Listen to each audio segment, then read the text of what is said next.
आज हम लोग धातु और धातु के बारे में पढ़ेंगे। ये अध्याय धातु और अधातु।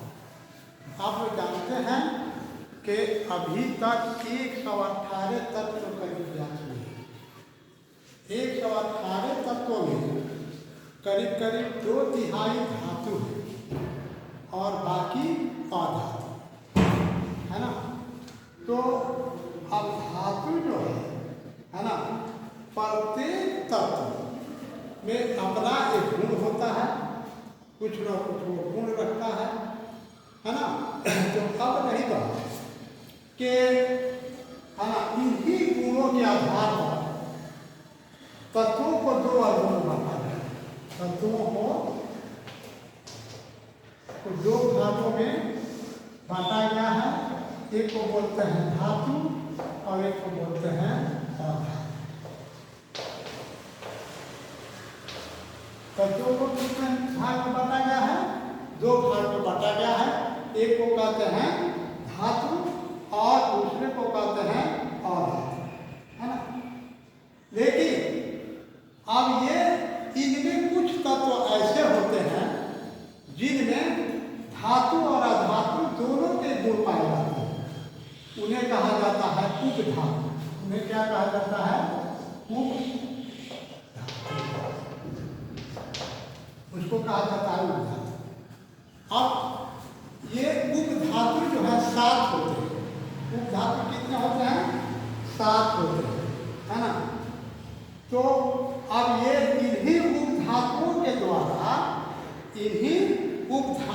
द्वारा धातु को, है ना, आवर्त सारणी में, है ना, अलग किया गया है, धातु और अधातु। तो अब आवर्त सारणी में बाईं ओर क्या है? वो सब तत्व जो है बाईं ओर वो धातु है और दाईं ओर जो है वो अधातु और गैस, और अधातु और गैस, है ना। तो ये उपधातु जो होते हैं ये धातु और अधातु, है ना, के मध्यवर्ती होते हैं। ये दोनों के गुणों के मध्यवर्ती होते हैं। अब ये उन उपधातु जो है साथ, ये कौन कौन है? देखिए, boron, silicon, germanium, arsenic, antimony, tellurium और पोलोनियम, ये और उपधातु, ये 7 ही उपधातु होते हैं, है ना। अब रही बात के धातु कहते हैं धातु किसको कहते हैं? तो धातु कहते हैं कि वैसे तत्व जो ऊष्मा और विद्युत के सुचालक होते हैं। ऊष्मा और विद्युत के सुचालक होते हैं, उसे कहा जाता है धातु। और ये आघातवर्ध तथा तन्य होते हैं। आघातवर्ध और तन्य भी होते हैं। अब रही बात कि आघातवर्ध किसे कहते हैं?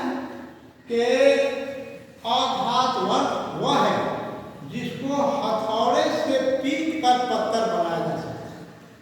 हथौड़े से पीट कर पत्थर बनाया जा सकता है। जैसे लोहा है, सोना है, चांदी है, इसको पीट कर पत्थर बनाया जाता है। आप लोग देखे होंगे, है ना। तो ये गुण जो होता है आघातवर्ध कहलाता है ना।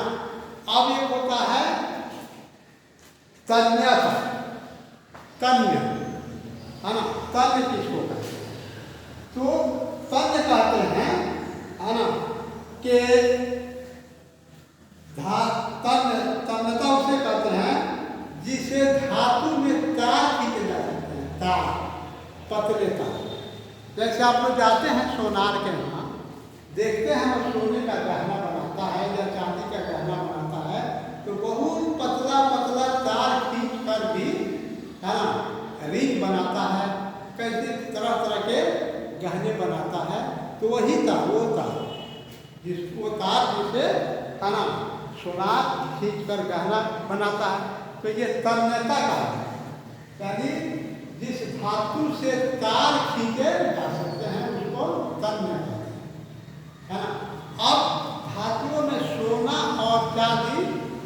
है ना, ज़्यादा तन्य होता है। ये इसमें तन्यता का गुण बहुत अधिक होता है ना। अब देखो, अब इसको है ना धातुओं के ये गुण में आता है। दूसरी है धातुओं के गुण में चमक। तो धातुओं में एक विशेष प्रकार की चमक, धातुओं में एक विशेष प्रकार की चमक होती है, जिसे धातु के इस गुण को धात्विक चमक कहते हैं। इसको कहते हैं धात्विक चमक, है ना। इसमें एक विशेष प्रकार की चमक होती है। अब देखो, धातु को है ना कुछ देर तक, कुछ समय तक, है ना, वायु में खुला छोड़ दोगे, है ना, या खुला छोड़ देने पर वो अपना चमक खो देता है। वो अपना चमक खो देता है। क्यों खो देता है? कि ये हवा के अवयव ऑक्सीजन, कार्बन डाइऑक्साइड और जल से अभिक्रिया करके उनके ऑक्साइड, है ना, कार्बोनेट या सल्फाइड बनाता है ना। तो ये सब ये आता है कि जब, है ना, ये क्या करता है कि, है ना, ये हवा के अवयव से मिलकर, है ना, ये उनके ऑक्साइड, कार्बोनेट, सल्फाइड बना लेता है, जिसकी पतली परत धातुओं की सतह पर जम जाती है ना। इसलिए वो धुंधली दिखाई देती है ना। अब है कठोरता। अब क्या है? कठोरता। तो सभी धातुएं सामान्यतः कठोर होती हैं, सभी धातुएं सामान्यतः कठोर होती हैं, लेकिन इनकी कठोरता जो होती है अलग अलग होती है। जैसे लोहा है, एल्युमिनियम है, कॉपर है, ये अत्यंत कठोर होते हैं, जबकि लिथियम है, सोडियम है, पोटासियम है, ये भी धातु है, लेकिन ये मुलायम है। अब ये इतनी मुलायम है कि सोडियम को, पोटासियम को तुम लोग चाकू से भी काट सकते हो। कठोरता का गुण है, लेकिन ये क्या है? ये भी धातु है और मुलायम है, और ये इतनी मुलायम होती है कि इसको तो चाकू से भी काट सकते हैं, है ना। अब रही बात कि सभी धातुएं ठोस अवस्था में पाई जाती हैं, सभी धातुएं ठोस अवस्था में पाई जाती हैं। अब अपवाद में एक पारा है, पारा भी धातु है, लेकिन वो द्रव अवस्था में पाया जाता है ना। अब है उष्मीय चालकता। तो अभी मैं बताया कि धातुएं जो है वो उष्मा के, है ना, सुचालक होती है ना। चांदी और कॉपर उष्मा के सबसे अच्छे चालक है ना, और लेड है, पारा है, ये उष्मा के सबसे कम चालक है। तो ये हो जाता है भौतिक। ये सब जो बताए तुमको, ये होता है भौतिक भी। अब हम लोग पढ़ेंगे इसके रासायनिक। देखो, हर हम लोग इंसान हैं, तो हम लोगों में भी दो गुण पाया जाता है। एक तुम लोग सुने हो, एक अच्छाई और एक बुराई, है ना। तो जो अच्छा काम करता है अच्छाई है, जो बुरा काम करता है बुराई, एक ही इंसान है, उसमें दोनों गुण पाए जाते हैं। उसी तरह ये धातु में चाहे और कोई चीज़ है, उसमें भी दो गुण पाए जाते हैं, और एक गुण को कहा जाता है भौतिक गुण। जो मैं अभी पहले बताया, ये सब है भौतिक गुण। अब हम तुम लोगों को बताएंगे, है ना, गुण के बारे में रासायनिक। रासायनिक तो रासायनिक गुण क्या है? कि वो धातुएं जो है ऑक्सीजन से भी अभिक्रिया करती है, धातु जो है अम्ल से भी अभिक्रिया करती है, धातु जो है ना, ये क्या बोलता है, जल, हाँ, जल से अभिक्रिया करती है, अम्ल से अभिक्रिया करती है, क्लोरीन से अभिक्रिया करती है, ये सब धातु। तो अब देखो, सबसे पहले हम लोग आएंगे ऑक्सीजन के साथ अभिक्रिया। ऑक्सीजन के साथ अभिक्रिया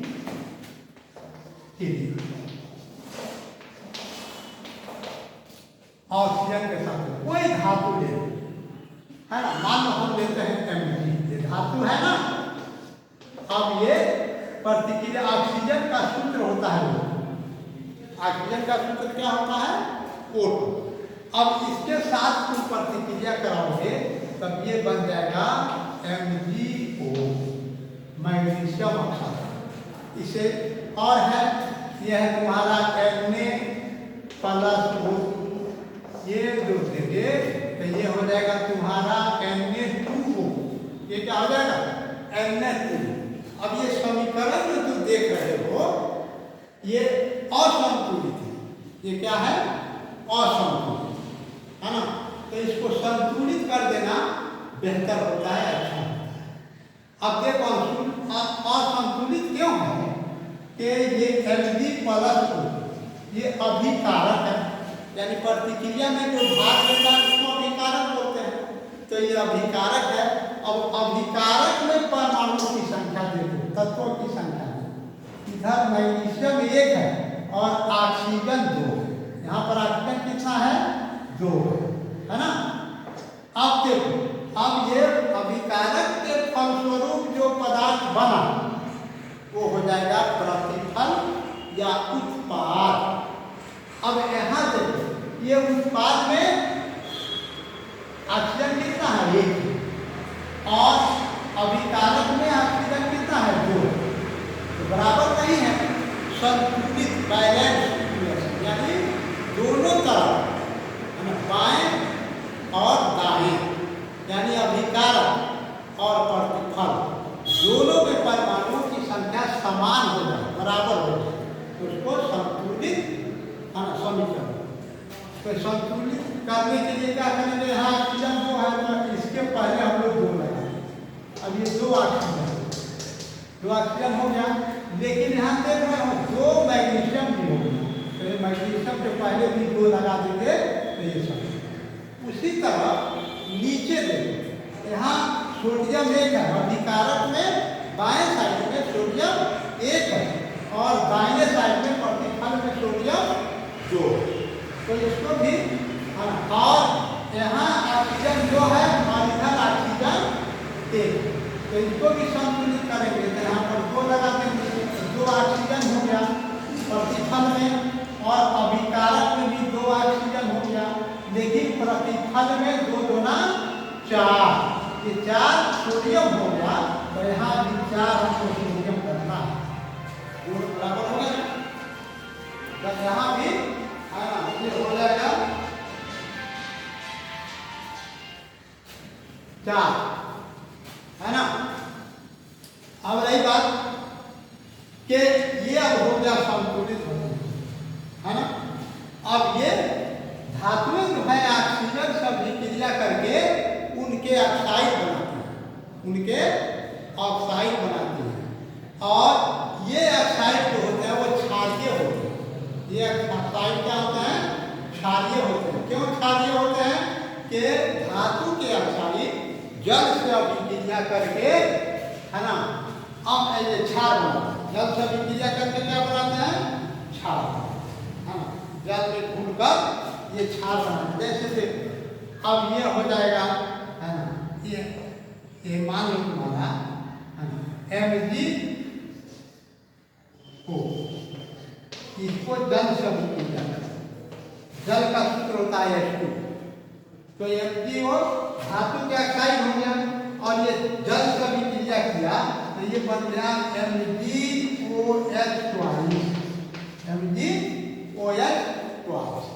अब ये हो जाएगा क्षार, है ना। अब देखो एक बात समझो, क्षार तो पहचान कैसे करोगे कि कौन क्षार है? तो जिस धातु के अंत में OH रहे उसे क्षार कहते हैं, है ना। ये क्षार की पहचान है ना। कोई भी जैसे देखो CaO प्लस H2, है ना। अब ये हो जाएगा CaOH2, CaOH, ये भी अंत में OH है ना, तो ये क्षार हो गया। कोई लोग Na2O प्लस H2 ये भी बनाओगे तो ये हो जाएगा NaOH, NaOH हो जाएगा, है ना, तो ये भी क्षार हो गया, ये सब क्षार है। OH है अंत में, धातु के अंत में जब OH रहे तो समझ जाओ कि वो मोस्टली क्या है, क्षार।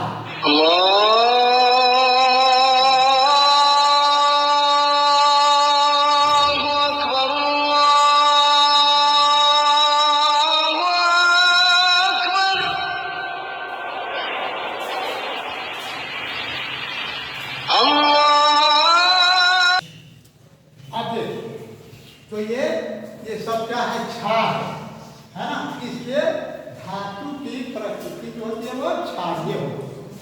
धातु के ऑक्साइड की प्रकृति क्या होती है, क्षारीय होती है, ये क्षार बन गया, है ना। अब देखो, अब कुछ धातुएं ऐसी होती हैं, है ना, यानी कुछ धातु के ऑक्साइड की प्रकृति अम्लीय और क्षारीय दोनों होती है ना। कुछ धातुओं की प्रकृति जो होती है वो अम्लीय और क्षारीय दोनों होती है। ऐसे धातु के ऑक्साइड को कहा जाता है उभयधर्मी ऑक्साइड। ऐसे धातु के ऑक्साइड को कहा जाता है उभयधर्मी ऑक्साइड, है ना, उभयधर्मी ऑक्साइड।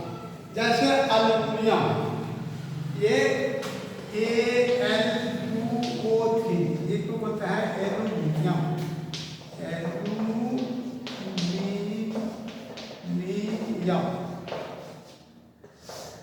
और एक होता है ज़ेरेन, जिंक ऑक्साइड,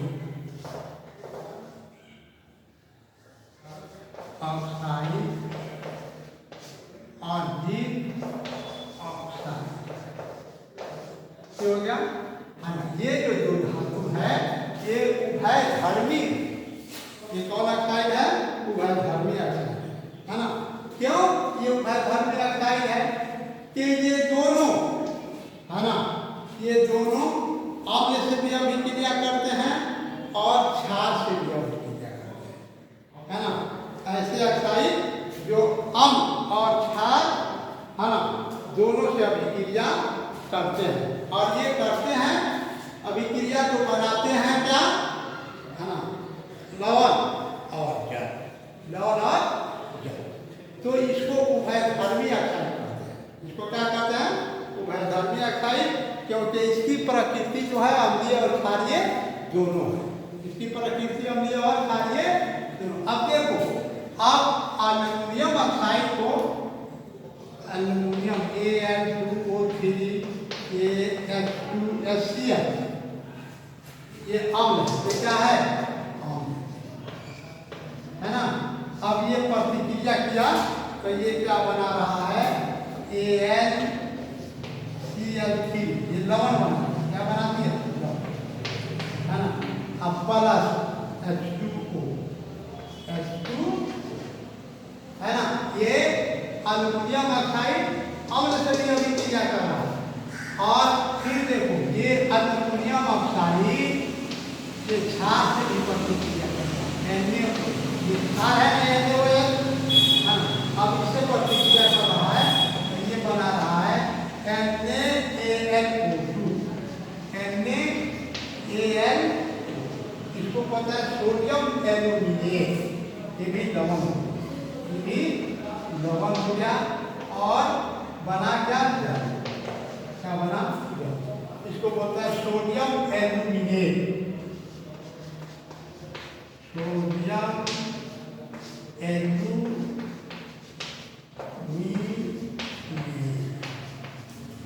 ये सोडियम एल्यूमिनेट। अब देखो, ये एल्युमिनियम के ऑक्साइड, तो ये अम्ल से अभिक्रिया किया, और ये एल्युमिनियम के ऑक्साइड क्षार से भी अभिक्रिया, तो इसकी प्रकृति अम्लीय और क्षारीय दोनों होती है। ये धातु के ऑक्साइड जो है ये अम्लीय और क्षारीय दोनों होते हैं, तो इनको कहा जाता है उभयधर्मी ऑक्साइड। अब रही बात कि ये Zn को जिंक ऑक्साइड, ये जिंक ऑक्साइड अम्ल से भी अभिक्रिया करेगा और क्षार से भी अभिक्रिया करेगा, क्योंकि इनके पहले मैं बता दिया कि इनकी प्रकृति अम्लीय और क्षारीय ऐसे दोनों होते हैं। वैसे धातु के ऑक्साइड जिसकी प्रकृति अम्लीय और क्षारीय दोनों होती है उसको कहा जाता है मध्यवर्ती ऑक्साइड, है ना। अब जिंक Zn2 प्लस ये हो जाएगा ZnCl2 plus ZnCl2 plus H2। अब फिर देखिए ये अम्ल से अभिक्रिया करेगा। अब फिर यही जिंक ऑक्साइड धातु के ऑक्साइड क्षार से अभिक्रिया करेगा, NaOH क्षार है। अब ये प्रतिक्रिया करेगा तो ये बनेगा Na2Zn, है ना। इसको बोलते हैं सोडियम जिनकेट, इसको बोलते हैं सोडियम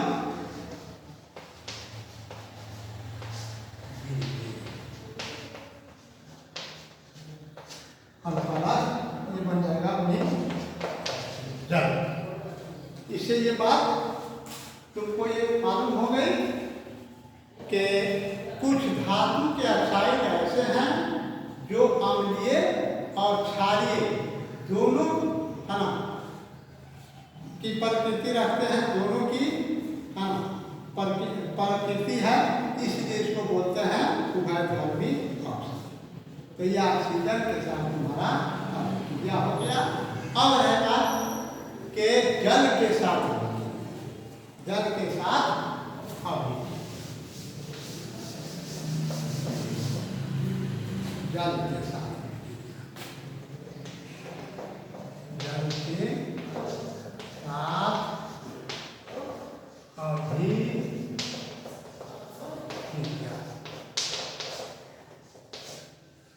है ना।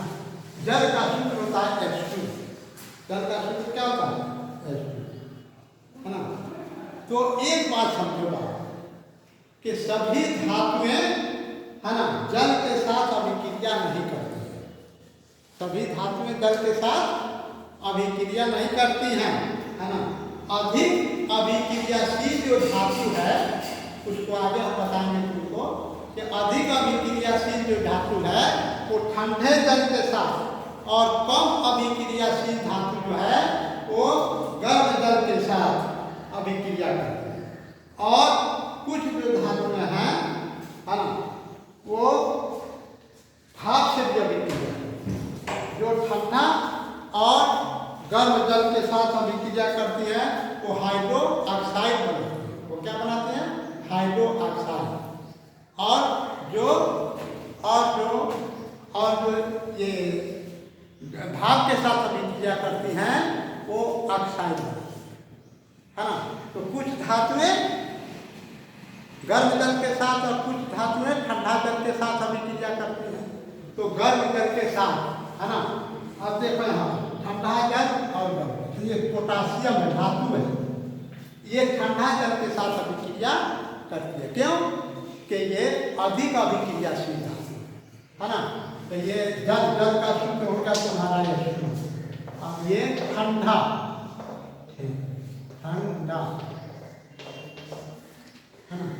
ठंडा जल, ये ठंडा जल का अभिक्रिया करते हैं तो ये बन जाता है KOH प्लस H, यानी ठंडे जल के साथ जो धातुएं अभिक्रिया करती हैं तो वो बनाते हैं हाइड्रो ऑक्साइड और हाइड्रोजन गैस। तो ये हो जाएगा सोडियम है तुम्हारा, ये भी क्रियाशील धातु, अधिक क्रियाशील धातु है। तो ये भी, है ना, ठंडा जल के साथ अभिक्रिया करती है तो ये बना देती है NaOH प्लस, और सब है। ये है, ये भी क्रियाशील धातु, अधिक क्रियाशील, ये भी प्रतिक्रिया करता है ठंडे जल के साथ। तो ये बना देता है CaOH ट्वाइस प्लस, है ना। तो ये ठंडा जल के साथ अभिक्रिया करती हैं और उनके हाइड्रो ऑक्साइड। उसके बाद अब Mg मैग्नीशियम, ये कम क्रियाशील धातु है ना। अब ये गर्म जल के साथ बनती है, तो ये भी बनाएंगे क्या, मैग्नीशियम हाइड्रोक्साइड का प्लस, यानी जो धातुएं ठंडा जल या गर्म के साथ अभिक्रिया करती हैं तो बनाते हैं हाइड्रो ऑक्साइड और हाइड्रोजन गैस, तो है ना ये। और जो धातुएं भाप के साथ अभिक्रिया करती हैं, जो धातुएं भाप के साथ अभिक्रिया करती हैं तो वो क्या बनाती हैं कि है ना धातु के ऑक्साइड बनाते हैं, ये बनाते हैं, ये हाइड्रो ऑक्साइड बनाते हैं। और जो भाप पर अभिक्रिया करते हैं जो धातुएं, वो धातु के ऑक्साइड बनाती हैं, लेकिन उसमें भी हाइड्रोजन निकलता है, हाइड्रोजन गैस निकलता है। जैसे देखो ये Fe और प्लस ये भाप के साथ है ना। अब यहाँ पर है ये बना देगा Fe3O4 प्लस, है ना, ये फेसोफेरिक ऑक्साइड, क्या हुआ, फेसोफेरिक ऑक्साइड, तो ये भाप के साथ भाप है ना, तो ये बना दिया। इसमें ठंडा जल या गर्म जल के साथ जो अभिक्रिया की है धातु तो बनाया हाइड्रो ऑक्साइड और हाइड्रोजन गैस। लेकिन जो भाप के साथ अभिक्रिया करती हैं तो वो धातु के ऑक्साइड बनाती हैं, धातु के ऑक्साइड, हाइड्रो ऑक्साइड इसमें नहीं बनेगा, वो बनेगा धातु के ऑक्साइड और हाइड्रोजन गैस निकलेगी, है ना। उसी तरह है ना और सारे हैं, जैसे कि जैगन है, भी ये प्रतिक्रिया करता है तो ये बना देता है Zn O प्लस, ये हो गया, है ना। तो यही इसमें देखो दोनों सब धातु है जल के साथ अभिक्रिया, लेकिन जो धातुएं ठंडा जल या गर्म जल के साथ अभिक्रिया करती हैं तो बनाती हैं उनके ऑक्साइड, हाइड्रो ऑक्साइड और हाइड्रोजन गैस। और जो है धातुएं जो है वो भाप के साथ अभिक्रिया करती हैं तो उनके ऑक्साइड बनाती हैं, वो हाइड्रो ऑक्साइड नहीं बनाती बल्कि उनके ऑक्साइड बनाती हैं और हाइड्रोजन गैस निकलती है।